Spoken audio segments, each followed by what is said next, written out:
Montreal GM Marc Bergevin has done it again. Tampa trades Drouin to Montreal. In exchange, Montreal sends Mikhail Sergachev the other way. To get a young player in his caliber, it's something that, as an organization, we could not pass by. Karl Alzner leaving the Washington Capitals for the Montreal Canadiens. It's a 5-year deal. Price signing an $84 million 8-year extension with the Canadiens. The Montreal Canadiens have a hole at right wing to fill. Alexander Radulov has signed with the Dallas Stars. After 16 years, Andrei Markov is moving on from the Montreal Canadiens. He will spend next season in the KHL. I want to thank all the fans who support me.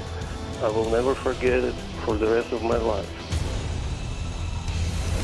An eventful offseason for the Montreal Canadiens, spilling over to a roller coaster ride during the exhibition schedule. But 9 goals in the last outing, winning the final 2 games, settled the worries for the Canadiens, forcing the captain to manage the positive spin.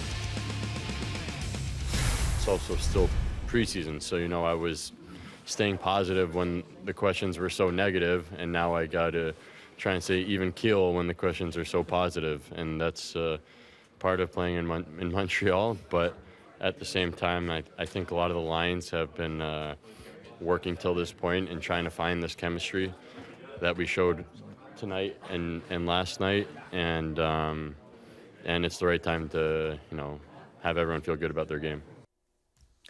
Nick, Jonathan Drouin has delivered during the preseason. Did Montreal and Marc Bergevin do enough? No, not in my opinion, to really contend for a playoff spot here. And that's not to disrespect Bergevin, because you look at the market, Daren, and they've got a ton of cap space, but the market's dry. It's so hard to find a guy like this, and when you do, you got to give up Sergachev, who we believe will have a brilliant career in Tampa. But outside of that, and even if this guy is comfortable as a centerman now for the Montreal Canadiens, same old problem. They are paper thin down the middle. You're asking a lot from Philip Danault and Plekanec, who's now in his mid-30s, to carry the load. They got some good shooters, we know, with Pacioretty, and Galchenyuk can still shoot the puck, but they lack creativity up the middle, and I think it's going to be awfully tough for Carey Price to be the first star every night. Well, he is the ultimate equalizer, right? And they're going to need a monster MVP-type season for him. I think you mentioned the key thing there, Nick, and that's the cap space. And sometimes when you're a gambler, the whole key thing to do is sit there and wait and play the hand when it comes to you. I think Marc Bergevin all summer was waiting for the right hand to play. Aside from Drouin, he didn't find it. We had the owner coming out and talking about Tavares.